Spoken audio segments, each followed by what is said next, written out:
আসসালামু আলাইকুম। এখন দেখবেন সংবাদ শিরোনাম। বগুড়ায় অপহরণের ৬ ঘন্টা পর ব্যবসায়ীর মরদেহ উদ্ধার। সিসিটিভি ফুটেজ থেকে মাইক্রোচালক সহ ৩ জন আটক। খুলনায় শ্রমিক শক্তির নেতাকে গুলির ঘটনায় মামলা দায়ের। যুব শক্তির নেত্রী তনিমা তন্নি ডিবি হেফাজতে, বাকি আসামিদের খুঁজছে পুলিশ। কুমিল্লায় মনোনয়ন ঘিরে উত্তাপ বাড়ছে বিএনপির রাজনীতিতে। প্রশ্নের মুখে দলীয় শৃঙ্খলা, প্রভাব পড়তে পারে ভোটের সমীকরণে। নোয়াখালীর বিভিন্ন স্থানে সড়কের একাংশ দখল করে দেদারসে চলছে ইট বালুর ব্যবসা। যান চলাচলে বিঘ্নের পাশাপাশি ঘটছে দুর্ঘটনা, নজরদারি নেই প্রশাসনের। এতক্ষণ দেখছিলেন সংবাদ শিরোনাম, এখন দেখবেন বিস্তারিত। বগুড়ার দুপচাঁচিয়ায় অপহরণের ৬ ঘন্টা পর ব্যবসায়ীর মরদেহ উদ্ধার করেছে পুলিশ। ভোরে আদমদীঘির কুমারপাড়া থেকে লোটো শোরুমের শতাধিকারী পিন্টু আকন্দের মরদেহ উদ্ধার করা হয়। সিসি ক্যামেরা ফুটেজে দেখা যায় সোমবার রাত ৯টা নাগাদ দুপচাঁচিয়ার লোটো শোরুমের সামনে সাদা রঙের একটি মাইক্রোবাস আসে। পরে ৫-৬ জন অস্ত্রের মুখে পিন্টুকে জোর করে গাড়িতে তোলে। আঞ্চলিক মহাসড়ক ধরে আদমদীঘির দিকে চলে যায়।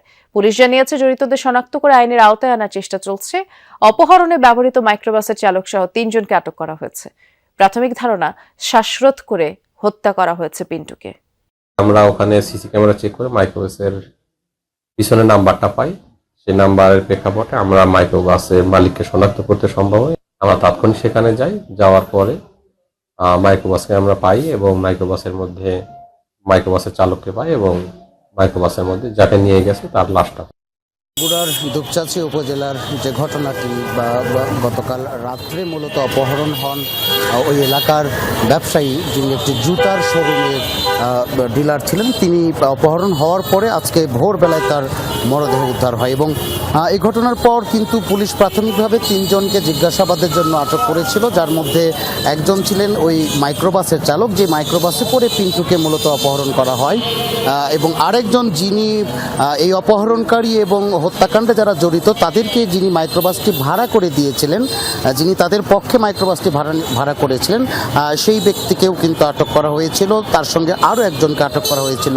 তবে দিনভর জিজ্ঞাসাবাদ শেষে মাইক্রোবাসের যিনি চালক সানোয়ার এবং যিনি মাইক্রোবাসটি ভাড়া করেছিলেন অপহরণকারীদের জন্য, এই 2 জনকে কিন্তু পুলিশ শনাক্ত করেছে এই ঘটনায় জড়িত হিসেবে। এবং বাকিদের পরিচয় পুলিশ এখন তদন্তের সাথে প্রকাশ করছে না। তবে তাদের পরিচয় পুলিশ জানতে পেরেছে ড্রাইভার এবং যিনি গাড়ি ভাড়া করেছিলেন তাদের কাছ থেকে। এই পর্যন্ত তথ্য পুলিশ আমাদেরকে জানিয়েছে। খুলনা এনসিপির সহযোগী সংগঠন জাতীয় শ্রমিক শক্তির বিভাগীয় আহ্বায়ক মোতালেব শিকদারকে গুলি করার ঘটনায় আটক তনিমা তন্নিকে প্রধান আসামি করে মামলা হয়েছে। দুপুরে ভুক্তভোগীর স্ত্রী ফাহিমা আক্তার ঝুমুর মামলা করেন। জাতীয় যুব শক্তির খুলনা জেলার যুগ্ম সদস্য সচিব তনিমা তন্নি সহ অগত 7-8 জনের বিরুদ্ধে মামলা করা হয়। আহত মোতালেব হাসপাতালে পুলিশি নজরদারিতে চিকিৎসাধীন, তার অবস্থা শঙ্কামুক্ত। সোমবার নগরীর সোনাডাঙ্গার একটি বাসায় মোতালেবকে গুলি করা হয়। বাসাটি থেকে উদ্ধার করা হয় গুলির খোসাসহ মাদক। মাসখানেক আগেই বাসাটি ভাড়া নেন তনিমা তন্নি। রোববার রাতে মোতালেব সহ 3 যুবক ওই বাড়িতে যায়। প্রাথমিকভাবে পুলিশের ধারণা সাথে থাকা সহযোগীরাই গুলি করেছে মোতালেবকে। গুলি তার কানের পাশে লেগে বেরিয়ে যায়। এর সাথে যারা জড়িত আছে আমি তো চিনি না, তাদেরকে চিহ্নিত করে তাদেরকে বিচারের আওতায় আনা উচিত। ঘটনার সঙ্গে কারা কারা জড়িত প্রত্যেকটা নাম আমরা পেয়েছি এবং কি অস্ত্র ব্যবহার হয়েছে, কে অস্ত্র ব্যবহার করেছে, প্রত্যেকটা নাম আমরা পেয়েছি। আমরা অতি শীঘ্রই বাকি আসামিদের। নির্বাচন যত ঘনিয়ে আসছে ততই কুমিল্লায় বিএনপির রাজনীতিতে অস্বস্তি বাড়ছে।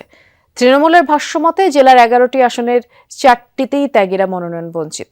এতে করে প্রশ্নের মুখে দলীয় শৃঙ্খলা এবং ভোটের সমীকরণ। স্থানীয়রা বলছেন বিএনপির এই বিভাজনের সুযোগ নিচ্ছে জামায়াত, যদিও তা মানতে নারাজ বিএনপির মনোনীতরা। নির্বাচনের তফসিল ঘোষণার পর থেকেই কুমিল্লায় স্থানীয় বিএনপির নেতাকর্মীদের মধ্যে স্পষ্ট হয়ে উঠেছে বিভাজন। 11টি আসনের মধ্যে 4টিতেই রয়েছে একাধিক মনোনয়ন বঞ্চিত প্রার্থী। তৃণমূলের কর্মীদের শঙ্কা, ত্যাগীদের মনোনয়ন না দেয়া কেন্দ্রীয় সিদ্ধান্তের অসন্তোষ এবং নেতাদের অভ্যন্তরীণ দ্বন্দ্বের প্রভাব পড়বে ভোটে। এখন একটি প্রশ্নই জনমনে, এই বিভাজনের দায় আসলে কার? জনাব মুবাশশির আলম ভূঁইয়া 1500টি মামলা তিনি মোকাবেলা করেছেন, নেতাকর্মীদের খবর নিয়েছেন। যারা আজকে নমিনেশন পেয়েছেন তারা আওয়ামী লীগের দালালি করেছেন। বিএনপির পক্ষ হয়ে বিভিন্নভাবে নমিনেশন পেপার কিনতেছে, তাদের কিনাতে বিএনপির আসলে ভোটগুলা যেভাবে মনে করেন যে ভাগ হবে, আর ওই ভাগের মাঝখান দিয়ে জামাত এবং এনসিপির তারা অনেক সুবিধা লুটে নেবে। জামাত যে ধর্মের নামে যে অপরাজনীতি করে, জামাত যে ধর্মের নামে জান্নাতের টিকিট বিক্রি করে, কোরআনের অপব্যাখ্যা করে, রাসূলের আচরণের অপব্যাখ্যা করে, এটা এলাকার মানুষ খুব ভালোভাবেই জানে। আবেগ করে আমি এটা মনোবল কিনছি, কিন্তু এটা আমার কিনা ঠিক হয়েছে না। কিন্তু আমি এটাও বলি, ইয়েসি সাহেব যদি কোনো রকমে, আমি যদি আল্লাহ জানে নমিশন বল দেবেন, আমি যদি জানি যদি কোনো রকমে বল দেয়, আমি সাক্ষী ইনশাল্লাহ ইয়েসি সাহেবের বিরুদ্ধে আমি ইলেকশন। স্থানীয়রা বলছেন বিএনপির বিভক্তির সুফল পুরোদমে নিচ্ছে জামায়াত। দলটির প্রার্থীরা প্রচারণা চালিয়ে যাচ্ছেন নির্বিঘ্নেই, যদিও বিএনপি মনোনীতরা বিষয়টি মানতে নারাজ। এদিকে দল নোয়াখালীর বিভিন্ন স্থানে ব্যস্ত সড়কের একাংশ দখল করে দেদারসে চলছে বালু, পাথর, ইটের ব্যবসা।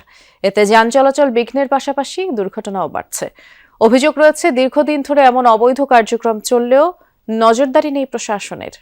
নোয়াখালী চট্টগ্রাম মহাসড়কে নির্মাণ সামগ্রী রেখে চলছে ব্যবসা। 4 লেনের সড়ক হয়ে পড়ছে 2 লেন।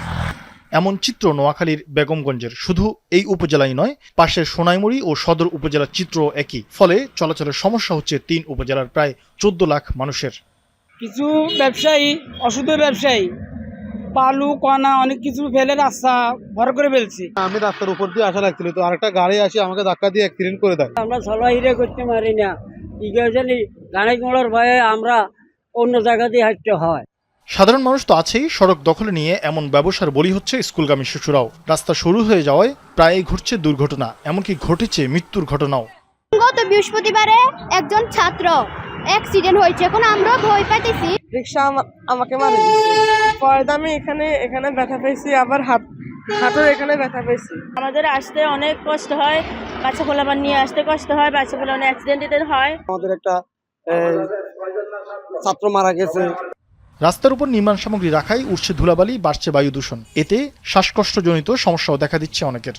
অর্ধেক রাস্তা মারেই রাখে, অনেক গাড়ি আসে ওভারটেক করে আমাকে চাপ দেয়, আমরা গাড়ি দুর্ঘটনা হয়। পাবলিক মারা যাইতেছে, ব্যবসা বাণিজ্য করতেছে, রাস্তা ব্লক করি, গাড়ি ওভারটেক করা যায় না, মানুষ অ্যাক্সিডেন্ট হয়। নাকে মুখে দিয়ে ধুলাবালু ঢুকে, ধুলাবালু ভরে গেছে, শ্বাসকষ্টের সমস্যা। প্রশাসন বলছে কম্বাইন্ড অপারেশনের মাধ্যমে অবৈধ এই ব্যবসা বন্ধে শিগগিরই নেওয়া হবে পদক্ষেপ। আপনাদের মাধ্যমে আমরা অলরেডি অবগত হয়েছি। আর্মির যে ক্যাম্প আছে সেই ক্যাম্পের কমান্ডার এবং র্যাবের যিনি দায়িত্বরত অফিসার আছেন তার সাথে আমরা কথা বলেছি। আমরা কম্বাইন্ড একটি অভিযান অতি শীঘ্রই আপনারা দেখতে পারবেন।